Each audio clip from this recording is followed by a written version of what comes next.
ಪ್ರಿಯ ವೀಕ್ಷಕರೇ, ಇಂದಿನ ಕಾರ್ಯಕ್ರಮಕ್ಕೆ ತಮ್ಮೆಲ್ಲರಿಗೂ ಸುಸ್ವಾಗತ. ಇಂದು ನಾನು ಅರಿಶಿಣದ ಮಹತ್ವ, ಅದರ ಔಷಧೀಯ ಗುಣ ಹಾಗೂ ಅದರ ಉಪಯೋಗದ ಕುರಿತು ಕಾವ್ಯ ರೂಪಕವನ್ನು ನಾನು ತಮ್ಮ ಮುಂದೆ ಇಡಲಿದ್ದೇನೆ. ಮನೆಯೇ ನಡಗುವ ಕಾವು ಕಾವು ಶಬ್ದ, ತಿಮ್ಮನ ಎದೆಯಲಿ ಗುಡುಗುವ ಶಬ್ದ, ಬಿಡದಿಯ ಒಣ ಕೆಮ್ಮಿನ ಶಬ್ದ, ಅರಿಶಿಣದ ಹಾಲು ಕುಡಿಯಲು ಸ್ತಬ್ಧ. ಮನೆಯೇ ನಡಗುವ ಕಾವು ಕಾವು ಶಬ್ದ, ತಿಮ್ಮನ ಎದೆಯಲಿ ಗುಡುಗುವ ಶಬ್ದ, ಬಿಡದಿಯ ಒಣ ಕೆಮ್ಮಿನ ಶಬ್ದ, ಅರಿಶಿಣದ ಹಾಲು ಕುಡಿಯಲು ಸ್ತಬ್ಧ. ಹಾಲಿಗೆ ಅರಿಶಿಣ ಪುಡಿಯನ್ನು ಬೆರೆಸಿ, ಕೊತ್ತಂಬರಿ ಜೇಷ್ಮದು ಅದರಲ್ಲಿ ಕೂಡಿಸಿ, ಕಲ್ಲು ಸಕ್ಕರೆ ಚೂರನ್ನು ಸೇರಿಸಿ, ಬಿಸಿ ಬಿಸಿ ಲೋಟ ಹಾಲನ್ನು ಕುಡಿಸಿ, ಎದೆಯಲ್ಲಿ ತುಂಬಿಹ ಕಪವನ್ನು ಕರಗಿಸಿ, ಮೆರೆಯಿತು ಅರಿಶಿಣ ತಿಮ್ಮನ ಒರಗಿಸಿ. ಅರಿಶಿಣದ ಹಾಲು ಕುಡಿಯಲು ಸ್ತಬ್ಧ. ಹಾಲಿಗೆ ಅರಿಶಿಣ ಪುಡಿಯನ್ನು ಬೆರೆಸಿ, ಕೊತ್ತಂಬರಿ ಜೇಷ್ಮದು ಅದರಲ್ಲಿ ಕೂಡಿಸಿ, ಕಲ್ಲು ಸಕ್ಕರೆ ಚೂರನ್ನು ಸೇರಿಸಿ, ಬಿಸಿ ಬಿಸಿ ಲೋಟ ಹಾಲನ್ನು ಕುಡಿಸಿ, ಎದೆಯಲ್ಲಿ ತುಂಬಿಯ ಕಪವನ್ನು ಕರಗಿಸಿ, ಮೆರೆಯಿತು ಅರಿಶಿಣ ತಿಮ್ಮನ ಒರಗಿಸಿ. ನೋಡಿ, ಅರಿಶಿಣಕ್ಕೆ ಹರಿದ್ರ, ಹಳದಿ, ರಜನಿ ಇತ್ಯಾದಿ ಹೆಸರುಗಳಿಂದ ಕರೀತಾರೆ. ಇದರ ಬಗ್ಗೆ, ಅರಿಶಿಣದ ಬಗ್ಗೆ ತಮ್ಮೆಲ್ಲರಿಗೂ ಗೊತ್ತು.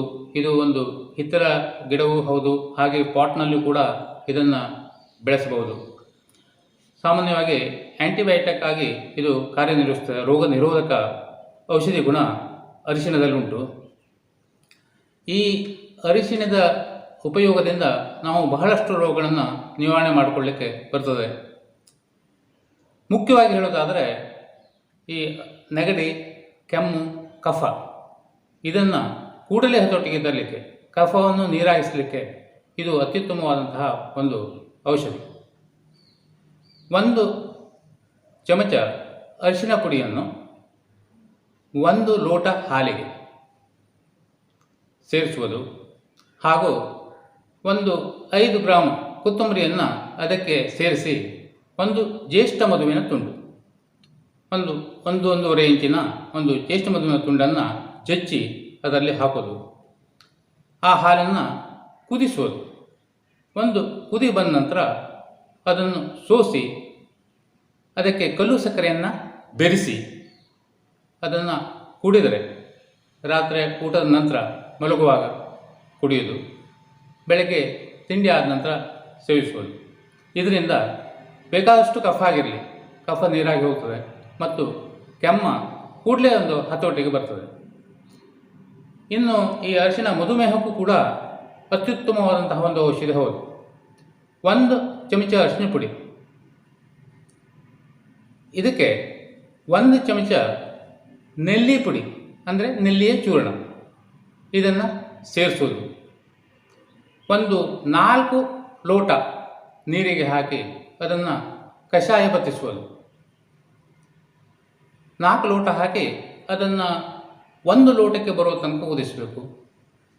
ಆ ಕುದಿಸಿದ 1 ಲೋಟವನ್ನು 2 ಭಾಗ ಮಾಡಿ ಬೆಳಗ್ಗೆ ಮತ್ತು ಸಂಜೆ ಊಟದ ಮೊದಲು, ಅಂದರೆ ಹಸಿದ ಹೊಟ್ಟೆಯಲ್ಲಿ ಪ್ರತಿದಿನ ಸೇವಿಸುವುದರಿಂದ ಕೆಲವೇ ದಿನಗಳಲ್ಲಿ ಮಧುಮೇಹ ನಿಯಂತ್ರಣಕ್ಕೆ ಬರ್ತದೆ.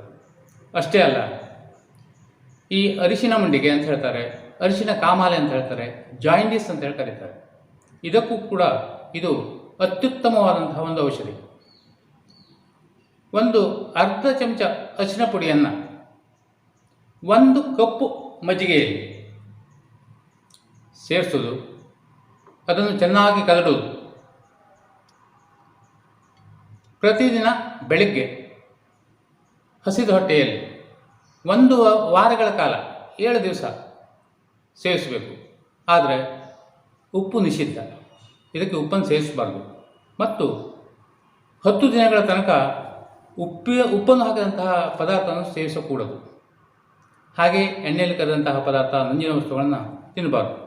ಹೀಗೆ ಮಾಡೋದ್ರಿಂದ ಅರಿಶಿಣ ಕಾಮಾಲೆಯನ್ನು, ಜಾಯಿಂಡಿಸನ್ನು ನಿಯಂತ್ರಣಕ್ಕೆ ತರಲಿಕ್ಕೆ ಸಾಧ್ಯತೆ ಉಂಟು. ಅಷ್ಟೇ ಅಲ್ಲ, ಇದು ಈ ಅರಿಶಿನ ಮತ್ತು ಶ್ರೀಗಂಧವನ್ನು ತೇದು ನೀರಿನಲ್ಲಿ ತೇಯುವುದು, ಅದಕ್ಕೆ ಒಂದು ಸ್ವಲ್ಪ ಅರಿಶಿನ ಪುಡಿಯನ್ನು ಸೇರಿಸಿ ಅದನ್ನು ಗಂಧದಂತೆ ಹೀಗೆ ತೇಯ್ದು ಅದನ್ನು ನಾವು ಮುಖಕ್ಕೆ ಹಚ್ಕೊಳ್ಳುವುದರಿಂದ ಮೊಡವೆಗಳನ್ನು, ಕಪ್ಪುಗಳಿಂದ ನಿವಾರಣೆ, ಚಿಬ್ಬುಗಳನ್ನು ನಿವಾರಣೆ ಮಾಡಿಕೊಳ್ಬಹುದು. ಅಷ್ಟೇ ಅಲ್ಲ, ಕಜ್ಜಿ ಆಗದಿದ್ದರೆ ಕಜ್ಜಿಯನ್ನು ಅದು ನಿವಾರಣೆ ಮಾಡ್ತದೆ. ಯಾವುದೇ ಒಂದು ಚರ್ಮ ರೋಗ ಇರಲಿ ಅದಕ್ಕೆ ಇದರ ಲೇಪನದಿಂದ ಆ ರೋಗವನ್ನು ನಿವಾರಣೆ ಮಾಡಿಕೊಳ್ಳಿಕ್ಕೆ ಸಾಧ್ಯ. ಅಷ್ಟೇ ಅಲ್ಲ, ಅಗ್ರದ ಹುಗುಳು, ಈ ಕೆಲವು ಉಷ್ಣತೆಯಿಂದಾಗಿ ನಮ್ಮ ಗಂಟಲಿನಲ್ಲಿ ಅಗ್ರದ ಹುಗುಳು ಅಂದರೆ ಬಾಯಿ ಅಲ್ಸರ್ ಅಂತ ಹೇಳಿ ಕರೀತಾರೆ, ಅದಕ್ಕೆ ಬಹಳ ನೋವನ್ನು ಕೊಡುತ್ತದೆ.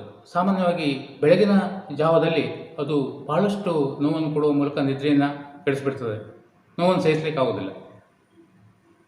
ಹಾಗಾದಾಗ ತಕ್ಷಣ ನಾವು ಒಂದು ಕಡಲೆಕಾಳಿನಷ್ಟು ಅರಿಶಿನ ಪುಡಿಯನ್ನು ಬಾಯಲ್ಲಿ ಹಾಕಿ 1 ಚಮಚ ನೀರನ್ನು, ಅಂದರೆ ಅದಕ್ಕೆ ಅರ್ಧವಷ್ಟು ಗಂಟಲೆ ಅದು ಆ ನೋವು, ಆ ಅಗ್ರದ ಹುಗುಳು ಇರುವಂತಹ ಜಾಗಕ್ಕೆ ತಾಗುವಂತೆ ಸೇವಿಸಬೇಕು. ಇದರಿಂದ 1-2-3 ತಾಸಿನಲ್ಲಿ ಆ ನೋವು ಕಡಿಮೆ ಆಗ್ತದೆ. ಹೀಗೆ 2 ದಿವಸ ಮಾಡಿಬಿಟ್ರೆ ಅಗ್ರದ ಹುಗುಳಿನ ನೋವು ಸಂಪೂರ್ಣವಾಗಿ ಕಡಿಮೆ ಆಗ್ತದೆ. ಅಷ್ಟೇ ಅಲ್ಲ, ನೆಲ್ಲಿ ಮತ್ತು ಈ ಅರಿಶಿಣದ ಚೂರ್ಣ ಇವು ಕುಷ್ಠರೋಗಕ್ಕೆ ಕೂಡ ಅತಿ ಉತ್ತಮವಾದಂತಹ ಒಂದು ಔಷಧ.